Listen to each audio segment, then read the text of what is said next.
Hola, hoy vamos a platicar y a infundirnos con la energía interna de las dos últimas porciones, de las dos últimas parashiot del libro de Bemidbar, Números, que son las porciones Matot y Masei.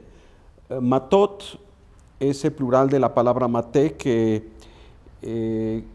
significa como el comité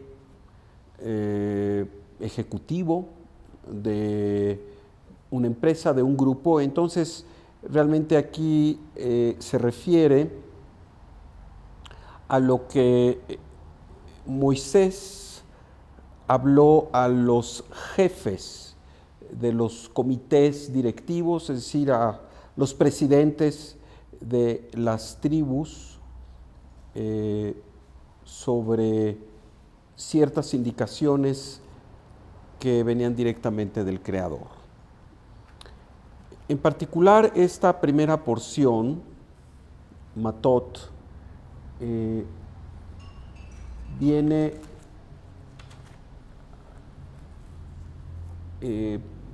o tiene que ver, ¿verdad?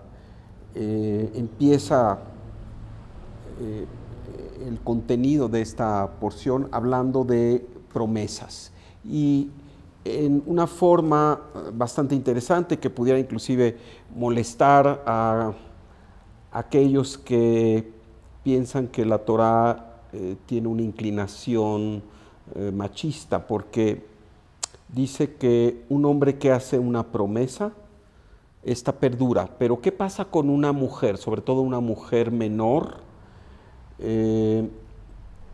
Y dice que si su padre, o en caso de que esté casada, su marido, pueden anular estas promesas,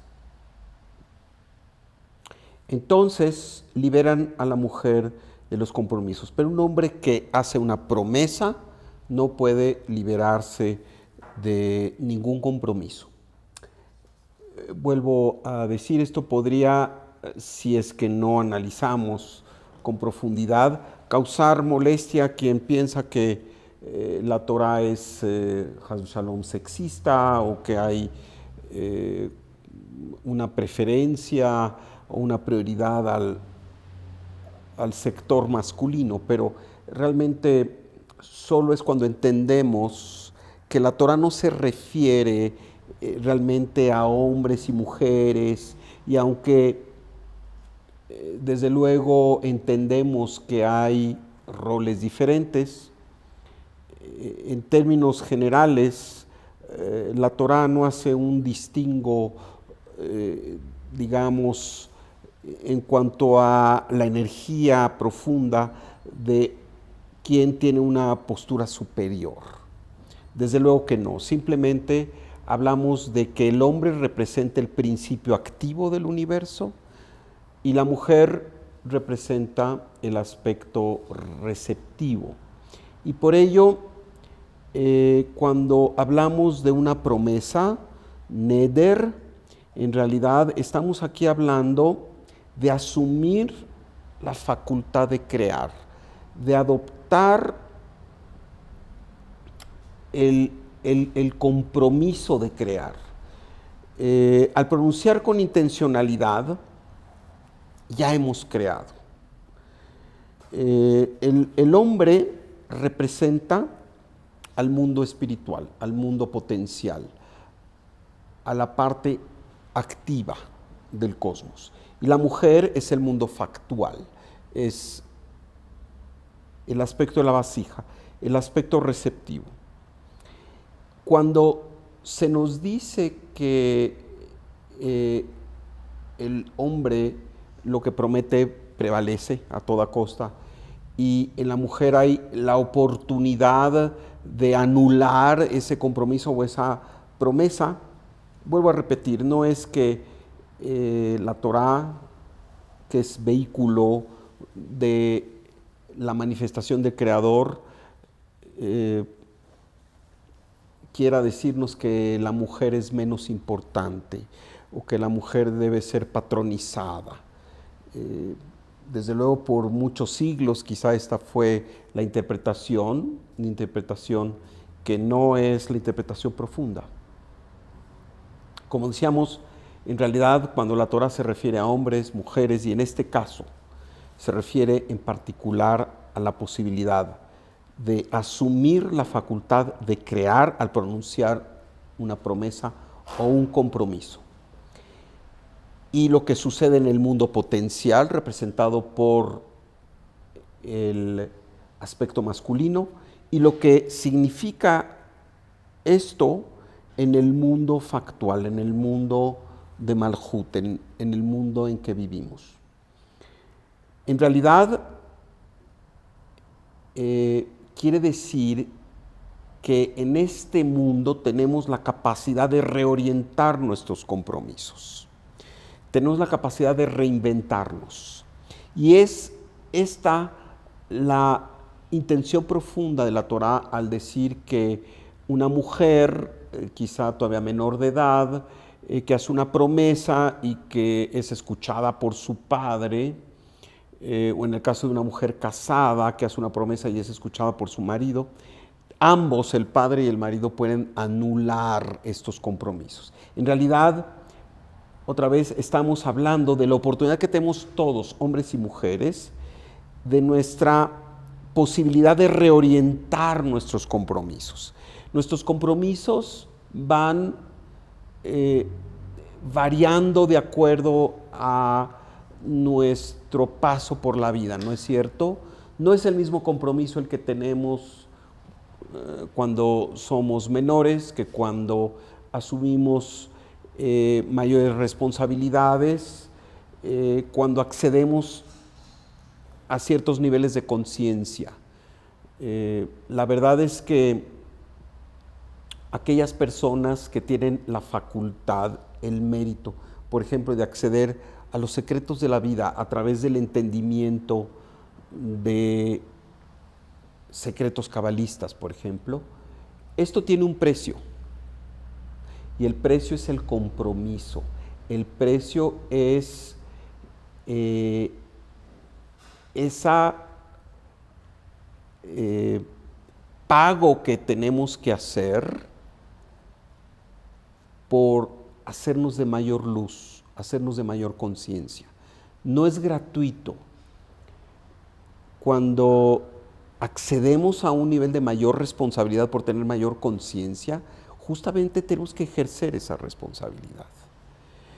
El que es dotado de habilidades para influir, para transformar el mundo propio y el de los demás, a su vez tiene que asumir mayores compromisos, tiene que estar consciente de que a mayor poder de la luz, mayor compromiso. Y esa es la diferencia entre el poder terrenal y el poder que adquiere la persona vía la conciencia, vía el llegar a un lugar de conciencia superior. En el primero pudiera entenderse que alguien que se vuelve muy poderoso tiene la capacidad de ordenar a que la gente haga lo que él desea o que los puede guiar hacia un fin. El liderazgo espiritual, el encumbramiento de alguien que llega a una postura espiritual y tiene verdaderamente un impacto en su vida y en la vida de los demás, por necesidad, dentro del sistema de la pureza, dentro del sistema de la Kedushá, no es que tenga más poder para hacerse de los bienes de los demás o de los servicios de los demás, sino que tiene más responsabilidad porque tiene la capacidad de tocar más vidas.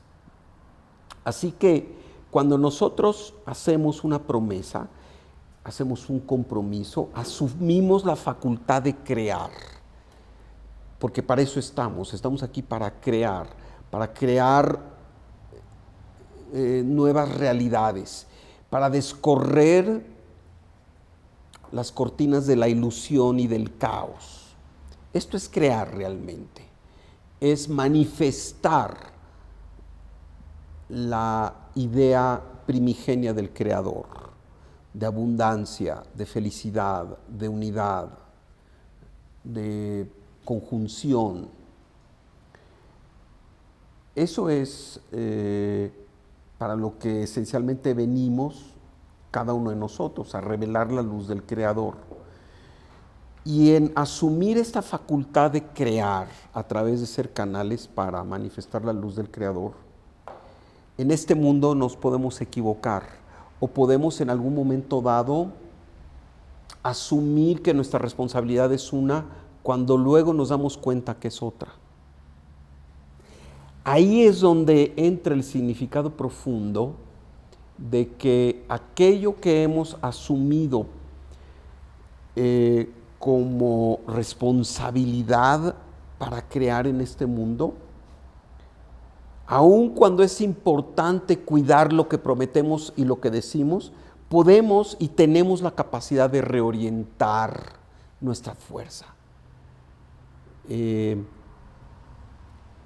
La tefilá, la oración más elevada en el judaísmo, se dice, es Kol Nidrei, es una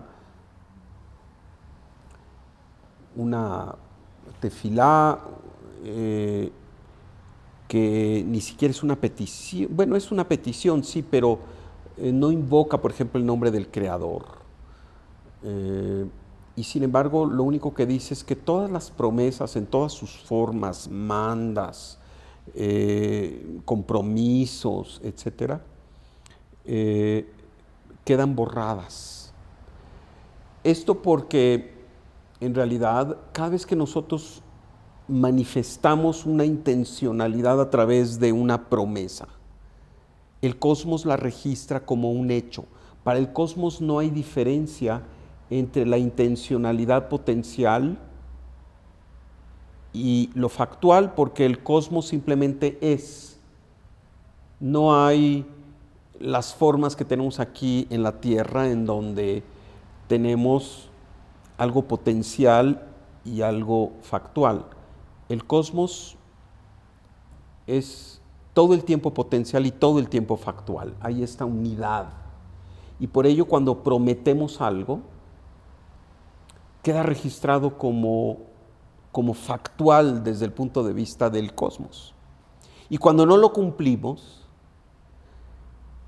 por cualquier razón, tenemos el libre albedrío de cumplir o no cumplir nuestras promesas.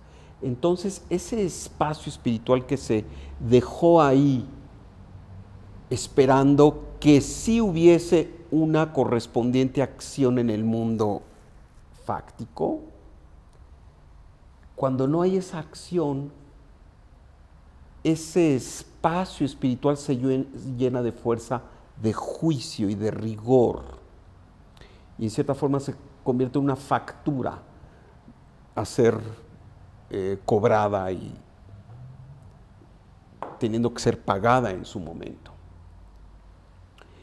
Sin embargo, aquí lo que nos dice esta porción, cuando entramos a comprender profundamente y a interpretar lo que nos dicen los maestros cabalistas como el Ari, es que aun cuando hemos hecho una promesa, si es que el curso de la vida nos lleva por diferentes situaciones, tenemos la capacidad de reorientar nuestros compromisos. Y esto es como debe interpretarse a esa mujer, sea la hija o sea una esposa, cuya promesa puede ser anulada por el papá.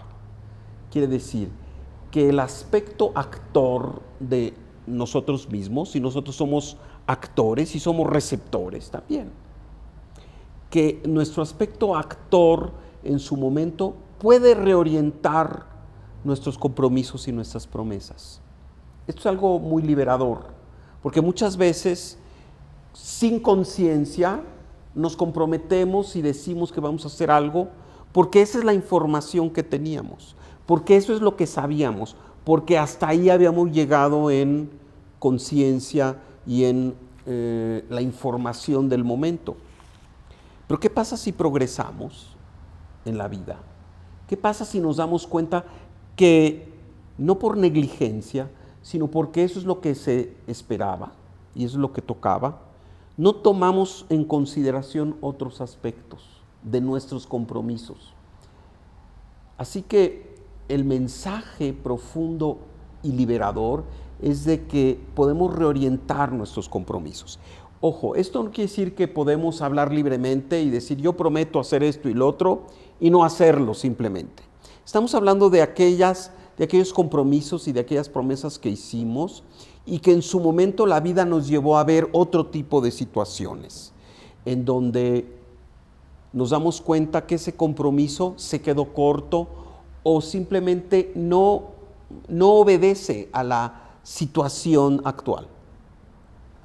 Así que no tiene nada que ver con discriminación de la mujer, no tiene nada que ver con ser machista, realmente es cómo asumimos la facultad de crear a través de lo que decimos y de lo que pronunciamos. Desde luego es muy importante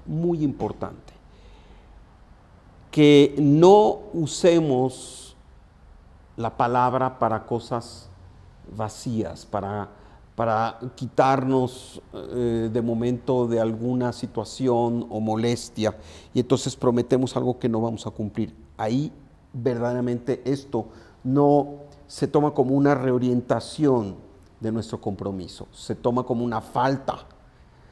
Y esa falta por haber sido pronunciada cuando hemos prometido algo y no lo cumplimos, eso tiene un efecto y una consecuencia. Muy importante entonces, cuidar lo que prometemos, cuidar lo que pronunciamos, cuidar nuestra intencionalidad. Algo que queda registrado en el mundo espiritual invariablemente se va a manifestar.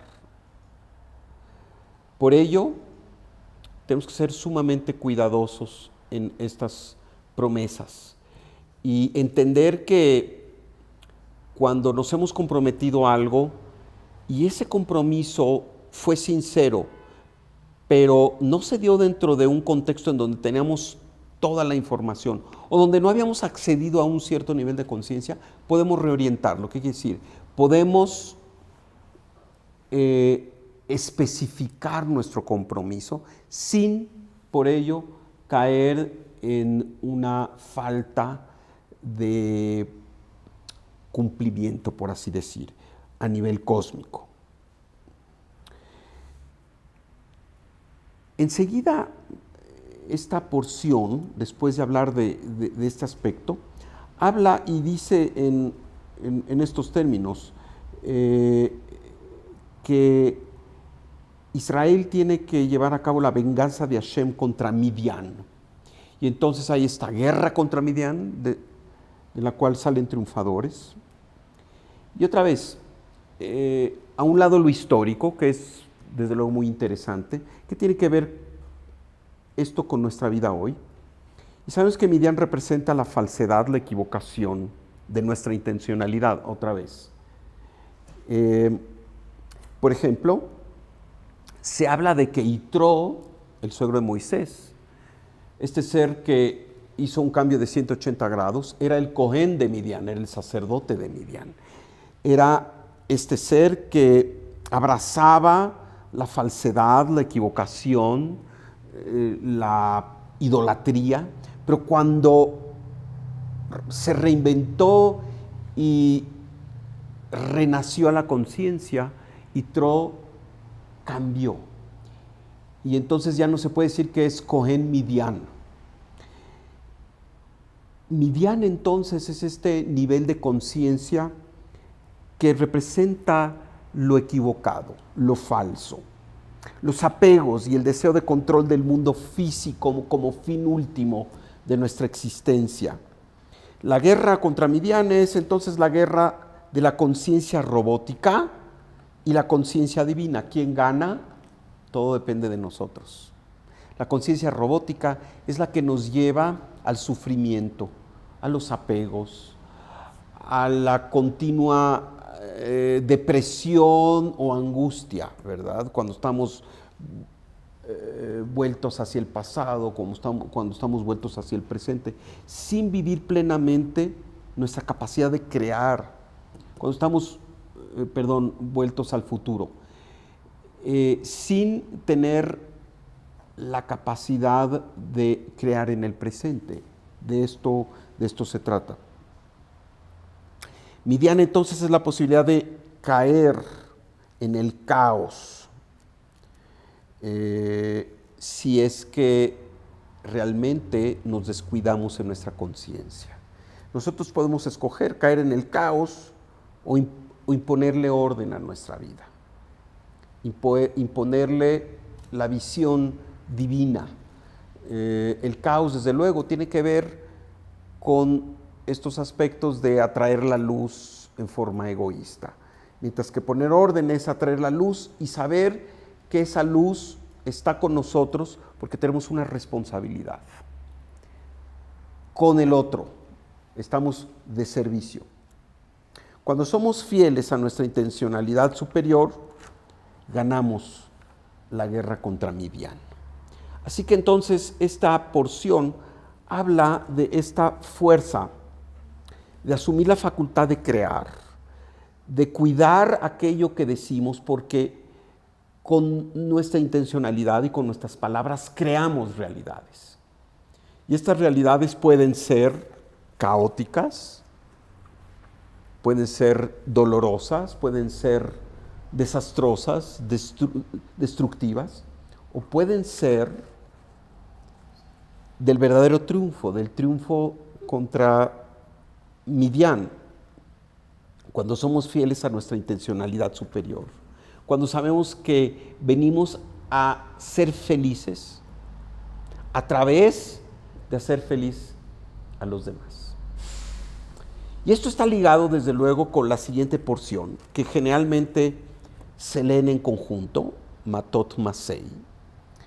Y esta es la última porción del libro, la última del libro de Bemidbar, y Masei significa, Masá es viaje, y habla la Torá de los viajes del pueblo de Israel, y habla de 42 lugares. Estos 42 lugares están relacionados con la revelación de este instrumento llamado el Anabe Koach, que tiene justamente 42 letras y que están agrupadas estas 42 letras en 7 renglones, cada uno de ellos perteneciente a una de las sefirot, desde Gesed hasta Malhut. Y cada una de estas 42 letras compone lo que se llama el Shem Membet, el nombre de los 42. Y justamente estos 42 lugares que nos detalla la Torá son 42 fuerzas de conciencia. Por ello, los estudiosos de la Kabbalah utilizan siempre como un instrumento diario, como un instrumento que está ahí en todo momento, a la Anabe Koach, que es esta meditación revelada por Rabbi Nehunia ben Hakana, un gran rabino tanaíta de los tiempos de Rabbi Shimon Bar Yochai, de hace casi 2000 años, y que nos revela justamente en esta forma poética esta fuerza de esta secuencia de 42 letras, que corresponde justamente a estos 42 lugares de conciencia. Es una meditación poderosa que nos permite purificar nuestras intenciones, porque todo parte de la intención, todo parte de la intención. Cuando educamos a nuestro ser a escuchar las intenciones del alma, entonces estamos en un mucho mejor lugar para llegar a nuestra misión final. Lo que pasa es que nos distraemos en este mundo y nuestras intenciones en realidad a veces cambian y a veces se desorientan, quedan deslumbradas por la inmediatez del mundo físico. Así que el último capítulo de este libro de Números de Bamidbar justamente es esta posibilidad de absorber energía de pureza a nuestras intenciones. Y desde luego la recomendación es siempre tener a la mano esta meditación de la nave Koach, que afortunadamente se ha hecho muy popular, ya hasta hay versiones musicalizadas, en fin. Y la idea es entender que estas secuencias son 7 secuencias de 6 letras, 6 por 7, 42, nos ayudan a estar en una conciencia de mayor pureza, en una conciencia de satisfacción continua, una conciencia de felicidad, una conciencia en donde lo que pasa en el mundo físico es una referencia y la verdadera realidad es lo que sucede en nuestra alma. Muchas veces aquellas situaciones que son problemáticas las calificamos como tales, y cuando las calificamos y nuestra intencionalidad ya está en aquellas palabras que usamos para calificar algo como problema, entonces verdaderamente le damos fuerza a esa situación para que sea un problema, para que sea algo molesto, para que sea algo doloroso, para que sea algo angustiante. El problema no es el problema es nuestra calificación de que algo es un problema versus una oportunidad de resolver algo, una oportunidad de responder a una situación, una oportunidad de hacer uso de todas nuestras facultades mentales, espirituales, inclusive físicas, para sobreponernos a una situación de reto. A mí siempre me gusta poner el símil de cada uno de nosotros como atletas en una competencia, por ejemplo, olímpica, en donde es gracias a la prueba que nos manifestamos como campeones. Si no hubiera prueba, no hubiera campeones. Igualmente, cada uno de nosotros puede ser aquí un campeón cuando lo que sucede ahí afuera sabemos que no es más que esta posibilidad para activar nuestra mejor versión y conquistar este nivel en que nos encontramos para pasar a otro nivel. De tal forma que simplemente cuando estamos en esta posibilidad nos empoderamos con aquellas situaciones que nos presentan un reto, porque nos hacen ser mejores. Así que la nave Koach justamente es esta capacidad de absorber esta fuerza, digamos, primero para infundirnos con la fuerza del Creador, que es amor puro, amor incondicional, ¿verdad? Seguidamente, para erradicar todas las formas de negatividad de Satán de nuestra vida, ¿verdad? Tercer punto es también para elevar aquellas chispas de luz que permitimos que cayeran en la clipá, que cayeran en la negatividad, y las elevamos, ¿verdad? Y la capacidad también de hacer restricción, la capacidad de conectarnos con el aspecto de la columna central, de saber decir no al ego, también nuestra capacidad de perseverancia, la verdad es que en el camino espiritual, como en el camino del éxito verdadero, se requiere de perseverancia, se requiere de que continuamente permanezcamos en el camino, ¿verdad? Desde luego también la capacidad de tener esta perspectiva, la capacidad de ser consistentes y finalmente la capacidad de manifestar en nuestro mundo nuestras intenciones, porque en este mundo venimos a manifestar con hechos nuestras intenciones, a elevar el mundo físico a su cualidad espiritual. Así que la nave Koa justamente nos ayuda a esto y más. Interesante que al final de la porción de Masei se hace alusión a 5 mujeres, las 5 hijas de Zelofahad. Zelofahad puede traducirse como la sombra del miedo. Son las hijas del Zelofahad, que quiere decir la sombra del miedo, y aquí se nos dice, ¿verdad? Son estas mujeres que se llaman Mahla, Tirzah, Jogla, Milka y Noah. Y los cabalistas nos hablan de que en realidad aquí se hace alusión a estas fuerzas que corresponden a las 5 letras finales a las que ya hemos hecho alusión, Mem, Nun, Tzadik, Pei y Haf, que tienen esta expresión final en hebreo y que representan lo que se llama las 5 Geburot, los 5 aspectos de rigor. Aquí en este caso, estas 5 hijas de Zelofahad propusieron su caso ante Moisés, donde dijeron, oye, nosotros no somos hombres, y de acuerdo a la regla de herencia, solo son los hombres a los que se les permite heredar, ¿verdad?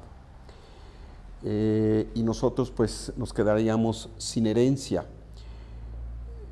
Finalmente, se nos documenta que estas 5 mujeres se casaron con los hijos de sus tíos, en cierta forma primos, y la herencia de ellos quedó dentro de la tribu de su padre.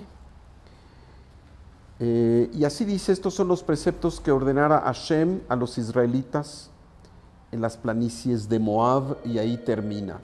¿Qué tiene que ver esto? ¿Por qué es el final del libro? Porque en realidad, uno de los aspectos importantes que venimos nosotros a gobernar es el manejo del rigor. El manejo de la Geburá. La Geburá a veces tiene la cara de ser el villano de la historia y no es así. La Geburá es un aspecto necesario en nuestra vida para terminar con el aspecto de la negatividad, para hacer las correcciones que tenemos que hacer. Y entonces, interesante que estos 42 lugares, que son estos 42 espacios de conciencia, que corresponden a esta secuencia luminosa del Anabe Koach, de las 42 letras, también finalmente nos infunden para que tengamos la sabiduría de manejar el aspecto del rigor en forma correcta y justa. Sin el rigor, el mundo sería caos, porque entonces habría un gran riesgo de incurrir en lo que venimos a corregir, que es lo que nuestros maestros llaman el pan de la vergüenza. Sin el aspecto del rigor no puede haber corrección del pan de la vergüenza. El rigor, cuando lo utilizamos para bien, es estructura. El rigor, cuando lo utilizamos para bien, es una posibilidad de respeto y convivencia.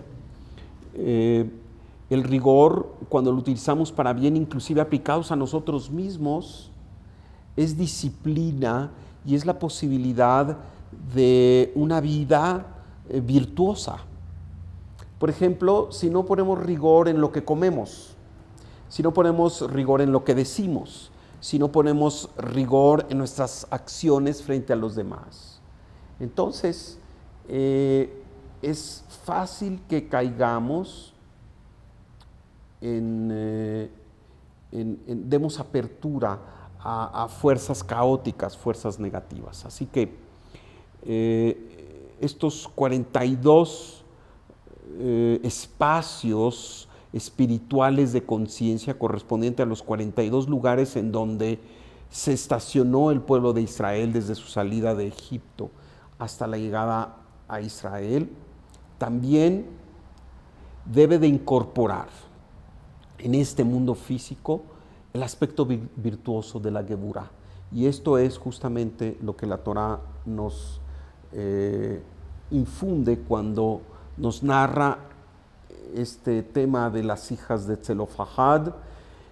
Y Tzelofahad es la sombra del miedo.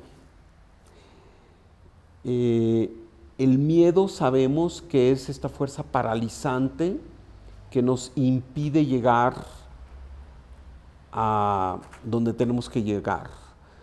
Es una fuerza que utiliza el Satán para impedir que hagamos el trabajo divino, el miedo.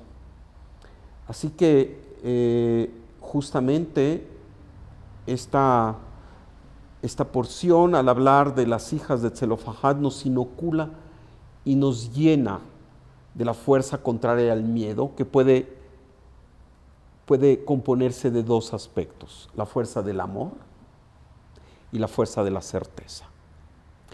Y en realidad, cuando hay certeza hay amor, y cuando hay amor hay certeza. Así que así es como termina esta porción, siempre cercana al Rosh Chodesh Av, siempre cercana a este tiempo que se considera uno de los tiempos duros dentro del calendario hebreo, y nos prepara justamente con esta capacidad de asumir las facultades de nuestra capacidad de crear, el saber que el Creador está ahí siempre, inclusive para dotarnos de la fuerza de conciencia para estar más cerca de Él, y que en otras cosas significa el cómo nos desempeñamos en nuestras vidas al poner límites y poner estructura. ¿Algún comentario, pregunta?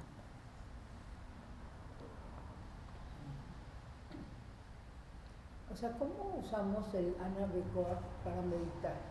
¿Cómo usamos el Anabe Koach para meditar? Aunque no es el tema de esta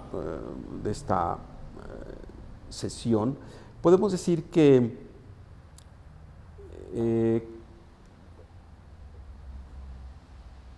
cada uno tiene una forma personal, pero el Anabe Koach simplemente debe de recitarse y de entender que más que las palabras, lo importante es meditar en las secuencias de cada uno de los renglones. Aleph, Bet, Gimel, Daled, Yud, Tav, Tzadik, la primera, y así sucesivamente, Kuf, Resh, Ain, Sin, Tet, Nun. Lo están viendo ahora en sus pantallas. Hay muchas formas y hay algunas muy sofisticadas, como por ejemplo, detenernos en el día de la semana que corresponde a cada renglón, en el entendido de que el primer renglón corresponde al domingo, al día 1, el renglón 2 al lunes, y así sucesivamente. Nos detenemos en eso, ¿verdad? También nos detenemos en el renglón que corresponde cuando nos detenemos en el renglón que corresponde a los días, también podemos tener la referencia de los ángeles que gobiernan cada uno de los días. Y también podemos hacer referencia al mes, ¿verdad? Cada uno de las secuencias está relacionada con uno de los meses. Y desde luego meditar también en las letras del mes. En su momento hablaremos con mucho más detalle. Quizá hagamos una clase especial de la nave Coag, precisamente para pues, ayudar a todos aquellos que están interesados en cómo utilizar esta meditación, que hoy es justamente muy propicia. Simplemente hoy, con lo que aparece en pantalla, yo diría hacer esta lectura y el rastreo ocular de las 7 secuencias y meditar en atraer luz, meditar en atraer felicidad, meditar en atraer abundancia, meditar en atraer protección, meditar en separarse de los aspectos de la negatividad. Tan simple y tan sencillo. Hasta la próxima, gracias. Amigos, todos aquellos que deseen profundizar en el conocimiento de la Kabbalah, comprometerse más con este sublime conocimiento, tenemos actividades, tenemos reuniones. Por favor, contáctanos.